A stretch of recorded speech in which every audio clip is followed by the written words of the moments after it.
Welcome to our continuing series, Quotations to Inspire and Uplift, from Sri Aurobindo, the Mother, and Special Souls, Part 1. George Washington Carver, 1864 to 1943, U.S. botanist. Born into slavery, he later became the director of agricultural research at Tuskegee Institute in 1896 and developed many products from soybeans, sweet potatoes, and peanuts. He was a veritable genius, knowing all the plants and could not be stumped. Once, some student ingeniously constructed an insect out of 3 or 4 parts of different insects and brought it to him, asking if he could identify it. He said, "Certainly. It is a humbug." Here is one of his quotes that have inspired me throughout my life. Anything will give up its secrets if you love it enough. Saint-Exupéry, French writer and aviator. He is best known for the fable The Little Prince. And I believe that it is the largest selling book of all time. This quote from him also is very special to me. Quote, "Always a part of you will know when you are touched by the one true thing. We all know the true when we feel it. And now, here is my secret. A very simple secret. It is only with the heart that one can see rightly. What is essential is invisible to the eye." And the famous quote from Teilhard de Chardin, "We are not human beings having a spiritual experience. We are spiritual beings having a human experience." And this from Lieutenant Colonel Michael Anderson, Payload Commander and Mission Specialist, Space Shuttle Columbia. There are no borders visible from space. You see the Earth as it really is, as one. Sri Aurobindo. When one has the vision in the heart,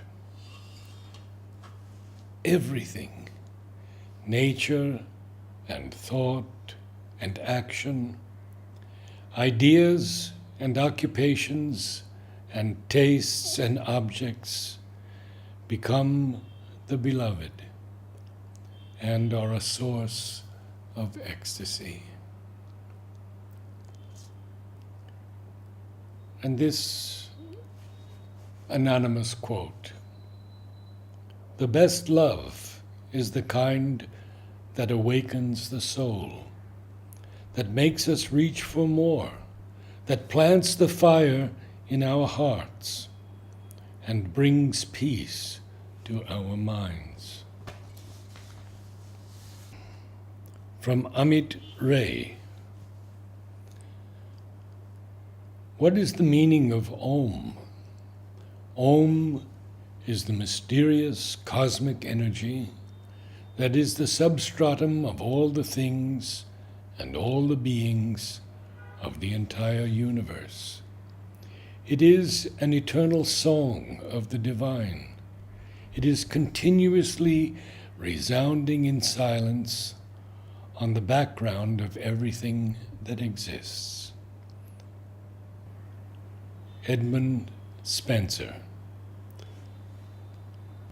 For love is a celestial harmony of likely hearts composed of stars' consent, which join together in sweet sympathy to work each other's joy and true content, which they have harbored since their first descent out of their heavenly bowers, where they did see and know each other here, beloved to be. From Diane Hall. If we are serious about dreaming our awakening into being and creating a peaceful, loving earth in which the heart, spirit, and soul are the only true leaders, we must continue to keep our focus on thoughts of unity and all that truly brings us together.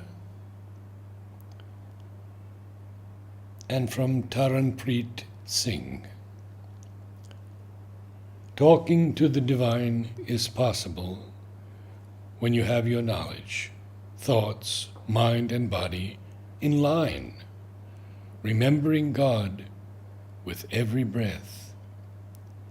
In Sufism, it is called Sama, but in reality, it should be called self-realization, I think.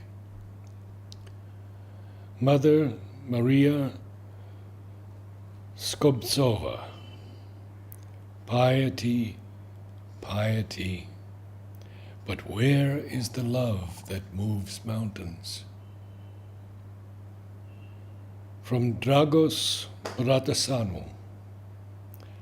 Seek not outside yourself for love, because what you are looking for is what you really are. And this lengthy statement by C.S. Lewis in The Problem of Pain. The first condition, then, of what is called a selfish love among men is lacking with God. He has no natural necessities, no passion, to compete with his wish for the beloved's welfare. Or if there is in him something which we have to imagine after the analogy of a passion, a want is there by his own will and for our sakes. And the second condition is lacking too.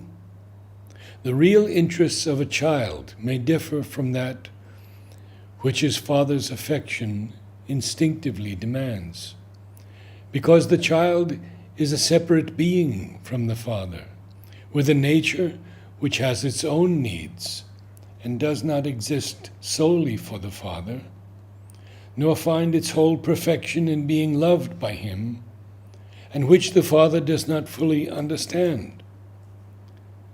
But creatures are not thus separate from their Creator, nor can he misunderstand them. The place for which he designs them in his scheme of things is the place they are made for. When they reach it, their nature is fulfilled and their happiness attained. A broken bone in the universe has been set. The anguish is over. When we want to be something other than the thing God wants us to be, we must be wanting what, in fact, will not make us happy. Those divine demands, which sound to our natural ears most like those of a despot and least like those of a lover, in fact, marshal us where we should want to go, if we knew what we wanted. He demands our worship, our obedience, our prostration. And again from Dragos Bratasano. The holiest place on earth is not a temple or a church, but our relationship to one another.